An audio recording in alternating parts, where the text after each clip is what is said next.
courage is not the absence of fear, but the triumph over it.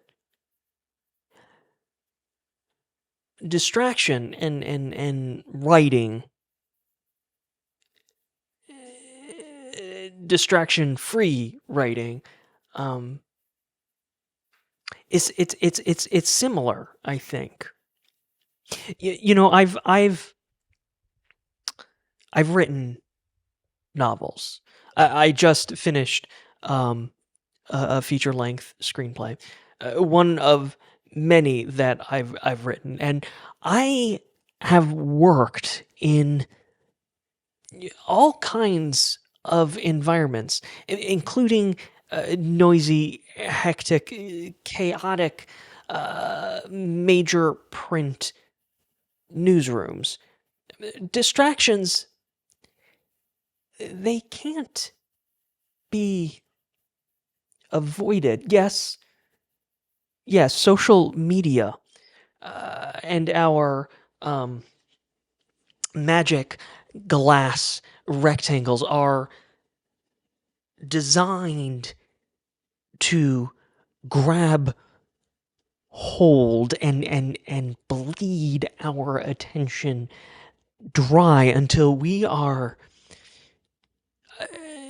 nothing but mindless, empty husks. But if it is not these things,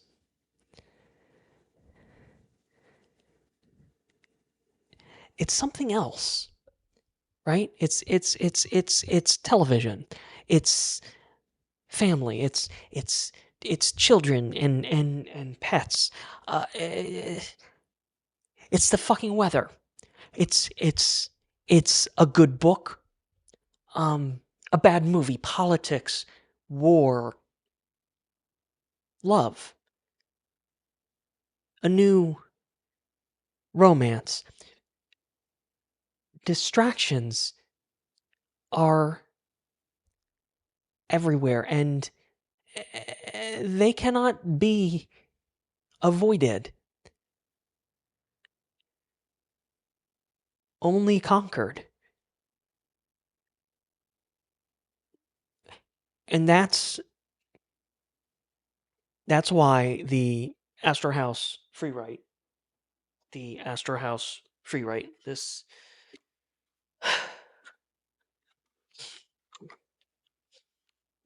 light, light, light, the Astrohaus Freewrite, and all of their other products are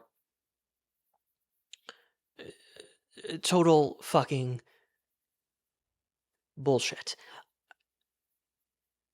I speak from experience as a writer, as a professional, as an idiot who gave Astrohaus some $500+ for this beautiful, magnificently beautiful, do not get me wrong,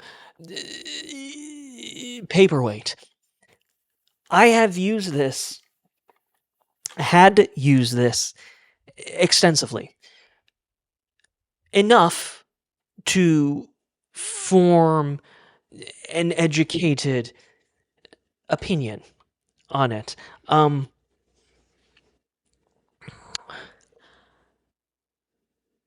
My two most popular blogs on my website are reviews on this piece of shit. I'll link them in the description if you are interested in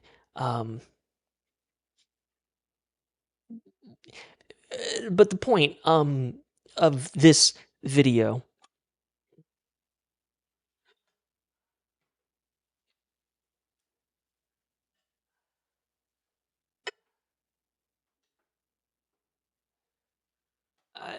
the point of this video, I need to I can't care.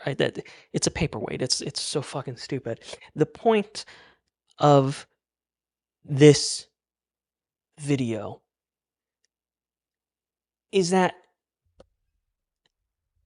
distraction-free writing, the marketing spin that Astrohaus uses to sell these beautiful paperweights, it's total fucking bullshit because distraction cannot be avoided, only conquered.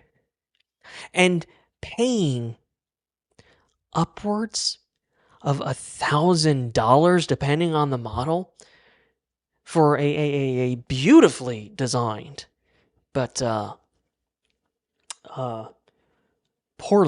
very poorly functioning e-ink typewriter, that is a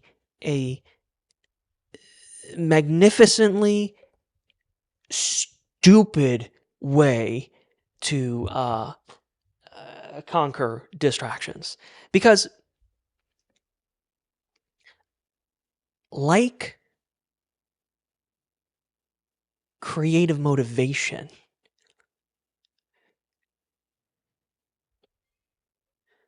when we stake our motivation on external sources, we set ourselves up to fail. When those, when not those, but when the sources of creative motivation, our creative motivation, when they're internal, we have a stable foundation, right? To build a sustainable, creative process. Likewise, our path to conquering distraction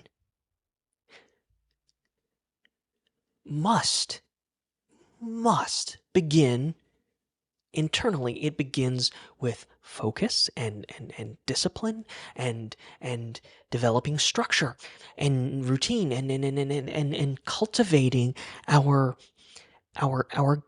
garden, our in environment.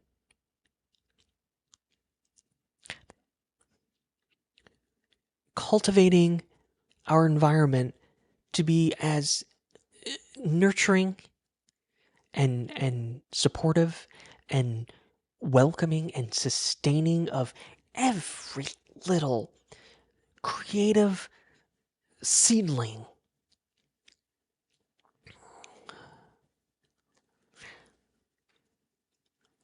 Perhaps, okay, perhaps a limited functionality e-ink typewriter.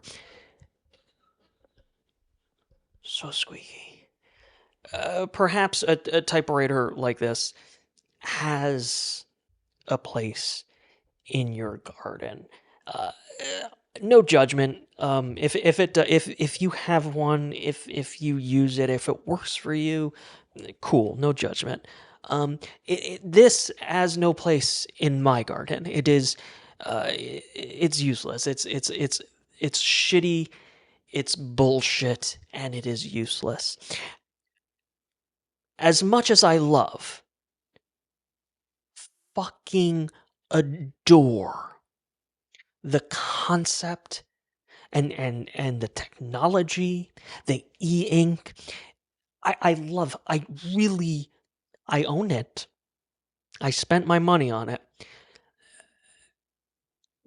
But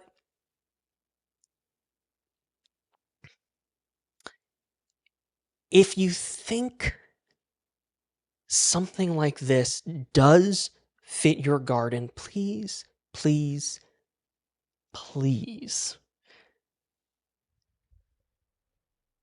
please explore your other options.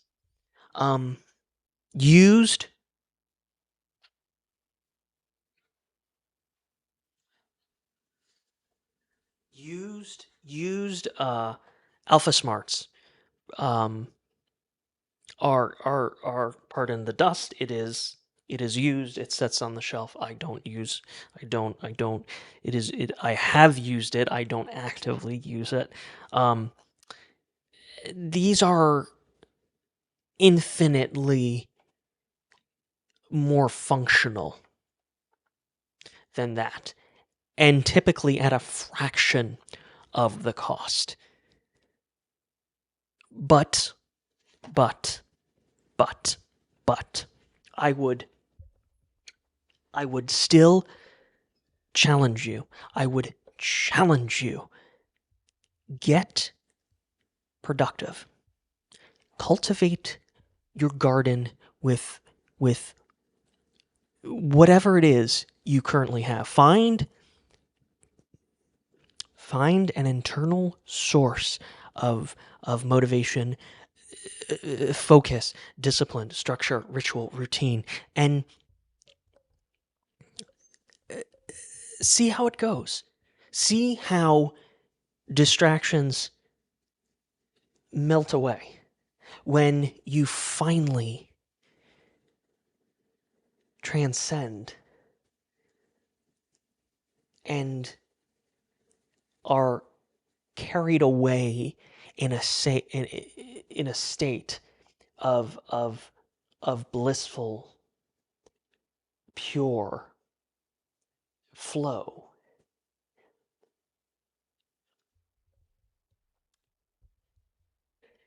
If you are like me, you'll find that this expensive, difficult, uh, very anti-user brick isn't necessary at all. Even as a treat, which yes, this was a treat, a gift to myself, a reward. I liked the idea that musicians have their tools. You can buy a new guitar, a special guitar, piano, drums. They have the tools of their trade, and I liked that idea that you can have a high end, a writer can have that high end special tool of the trade.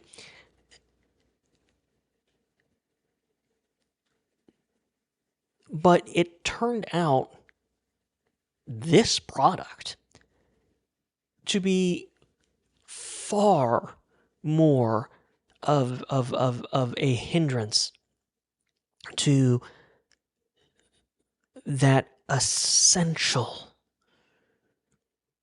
cultivation of my personal creative garden than anything else. Certainly anything beneficial for me. My essentials are, and I'm open about this 100%. Uh, After using almost everything, I really I have the privilege of trying so many different things.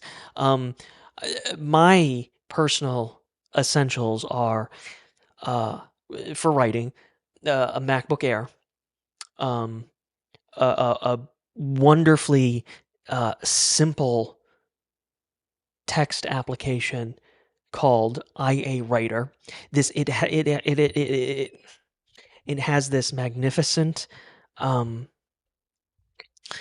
uh, focus mode that keeps your current text field right in the middle of the screen. Fantastic. Um, I use it. I write everything in IA Writer. I use Trello for organizing and planning and capturing ideas, no matter what device I might be on. Um, and yes, of course, Final Draft for screenwriting.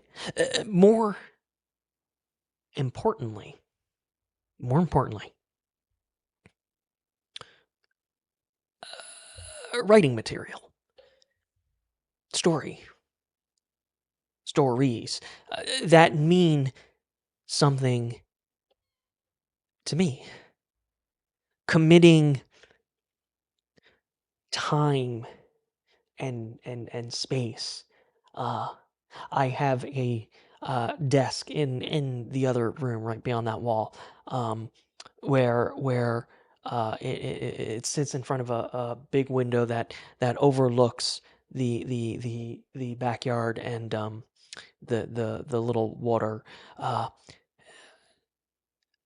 that's where I sit now for an hour and write after after my walk with Jerry, our evening walk, and he eats his dinner, and I sit and write. My notes are spread out across this big massive desk.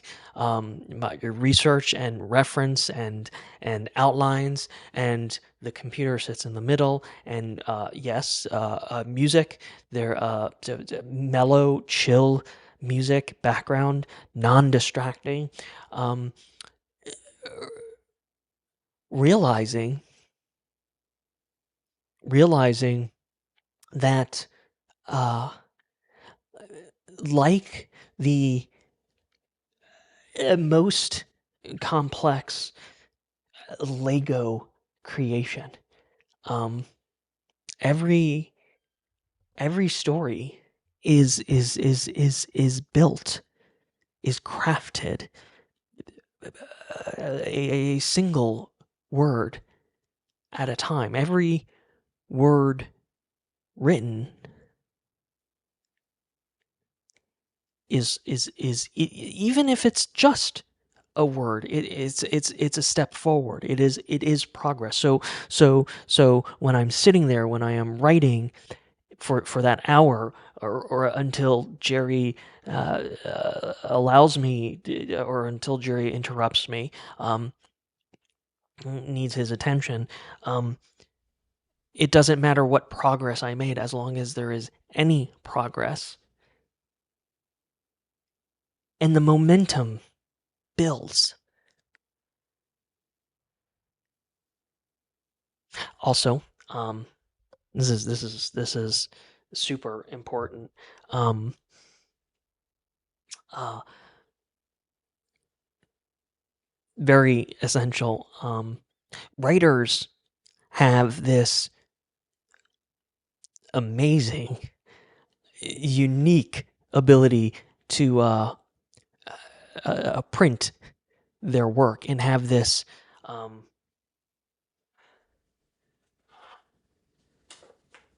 physical physical representation of their craft.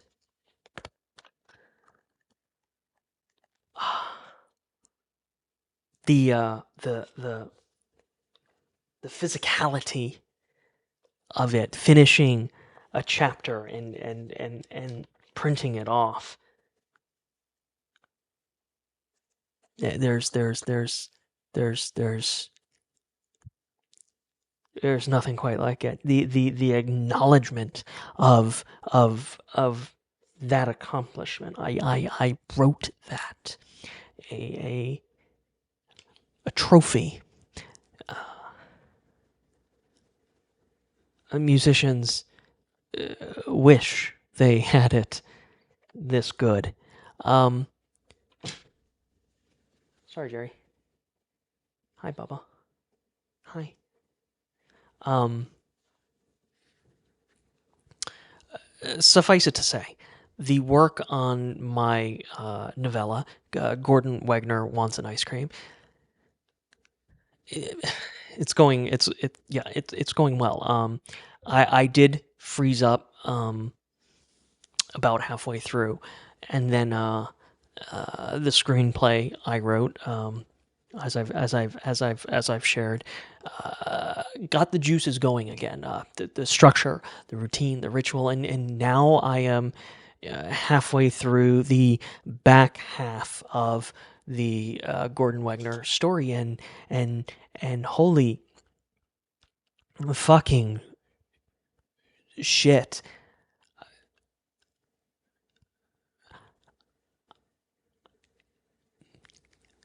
It is a good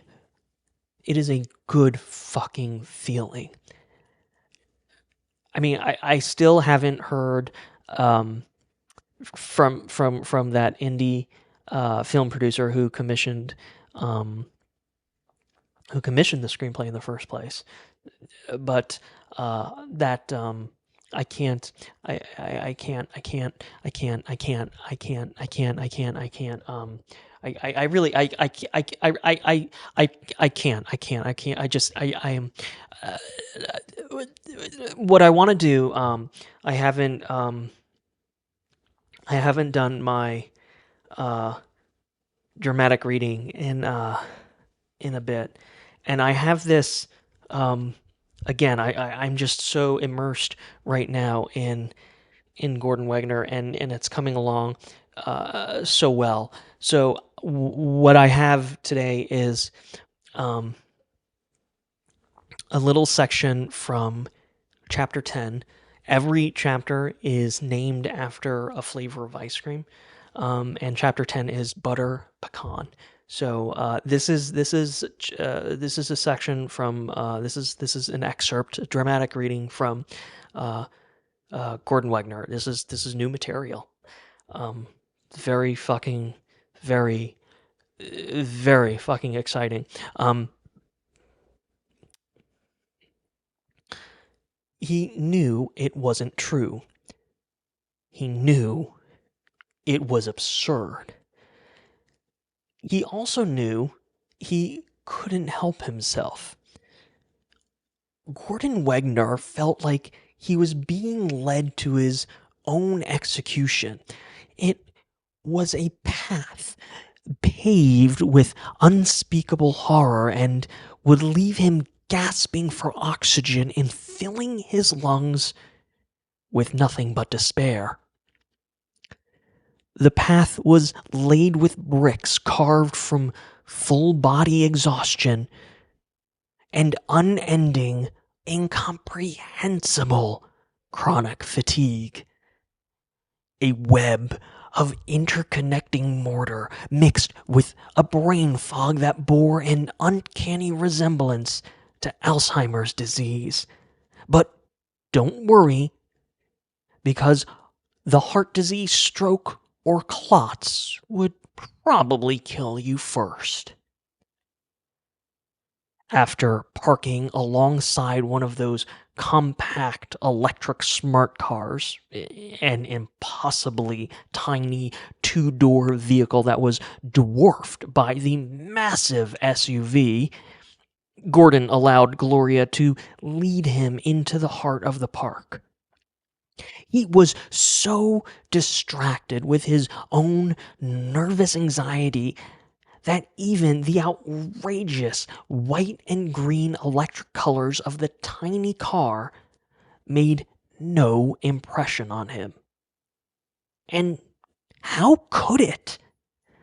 Gordon Wegner was a fool following a woman he had only just met to meet yet another person he knew nothing about.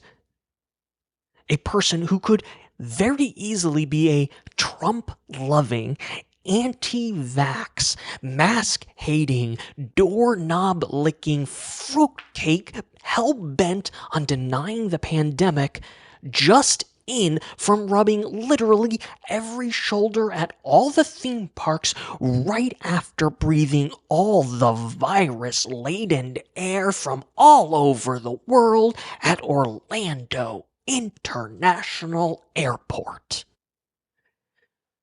Gordon Wegner felt like an oblivious lamb being led to the proverbial slaughter. What the fuck was wrong with him? What the fuck was he getting himself into? After all, Gordon was anything but oblivious. He knew the risks all too well. He knew the life and death stakes. And he knew he wasn't being hyperbolic. He lived in fucking Florida after all. Thinking he could take a simple walk without risking a deadly infection was akin to the lobster thinking the stainless steel hot tub might be a tad too warm, but hey, everything would be all right. The equation was simple. If he continued down this path lined with beautiful elms, sprawling oaks, and pine trees, brown needles covering the ground the closer they got to the farthest edge of the park, if he continued down this path, Gordon Wegner would catch the virus and die. Eventually. Probably. Maybe? As simple as the equation was, Gordon couldn't ignore the reason he was on the path in the first place. In a stunningly short span of time, Gloria had inspired a level of trust in Gordon he had previously only found in his wife, Jasmine. Yes, the silver-haired Gloria was a fellow Floridian, but one that took the pandemic seriously. In other words, if Florida was the haystack, Gordon had somehow managed to stumble upon the needle.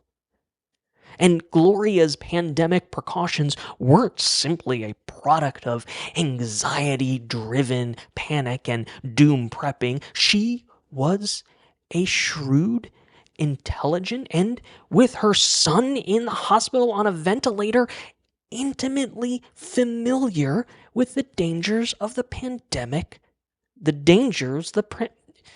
Intimately familiar with the dangers the pandemic presented.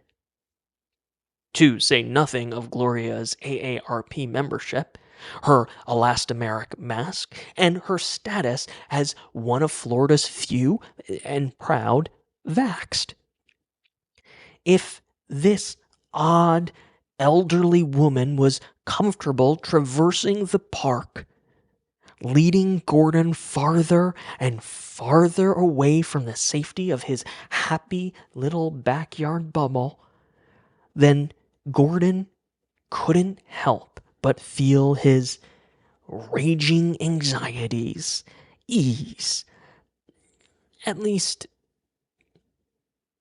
just a little bit. Just a little bit. I'm a little really close to that microphone. That's it. That's the dramatic reading. That's everything. Thank you for as always, thank you for hanging out. I'm feeling really good about my progress on this, and if you watched the last few videos, thank you so much for that. I really appreciate that.